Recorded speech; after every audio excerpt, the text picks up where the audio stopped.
vidéo à l'improviste, je voulais faire une petite vidéo bidon sur les bandes de tirage, c'est les bandes de levage pour les tractions, le deadlift et autres conneries à tirer.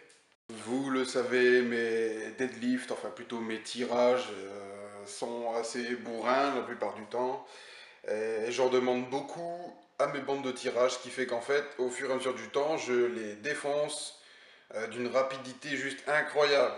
Je fais même pas 6 mois avec une paire de bandes.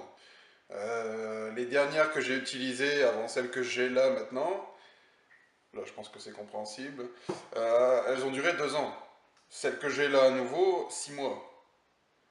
Bizarrement, c'est depuis que j'ai augmenté mes perfs, donc bon. Bon, en général, ces conneries, ça se présente comme ça. Peu importe où tu les achètes, hein. Moi j'ai vu ça sur un site anglais, MyProt font la même chose. Donc voilà, le problème c'est qu'en fait je les arrache complètement. Donc c'est pas top du tout en fait.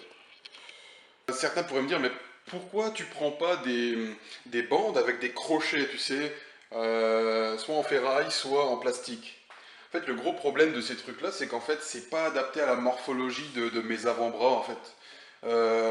C'est comme la sensation d'avoir enfin, tu sais, de tenir une barre droite quand tu curls. C'est impossible pour moi, c'est un châtiment. Du coup, utiliser des bandes comme ça, c'est impossible pour moi parce qu'en fait, j'ai l'impression de tenir la barre vraiment de travers, c'est n'importe quoi. Donc du coup, j'utilise uniquement ces bandes-là, pas les trucs avec des crochets, c'est dégueulasse, quoi. Donc du coup, je me suis dit, pourquoi m'emmerder à acheter encore des bandes comme celle-ci, si j'ai déjà de quoi en faire, en fait.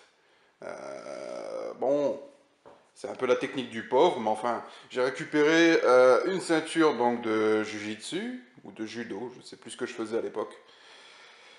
Et voilà, je l'ai coupée, et voilà, elle est prête. Bon, faut juste savoir l'enfiler, en fait. J'ai vu pas mal d'haltérophiles utiliser ce genre de technique. Donc, soit laisser, en fait, les bandes comme ça ouvertes, et se débrouiller pour bien caler ça sur la barre, ou alors venir carrément scotcher ça ici, ou coudre, toutes les techniques sont bonnes en fait, pour obtenir un truc dans le genre là. Mais bon, après c'est un détail quoi. Si vous êtes des petits curieux, allez voir sur YouTube Dmitri Klokov ou Clarence Kennedy, c'est deux haltérophiles, et ils utilisent exactement la même chose. Donc bon, à voir. Moi je vais utiliser ça tout à l'heure pour du rack pull, et on va voir ce que ça donne.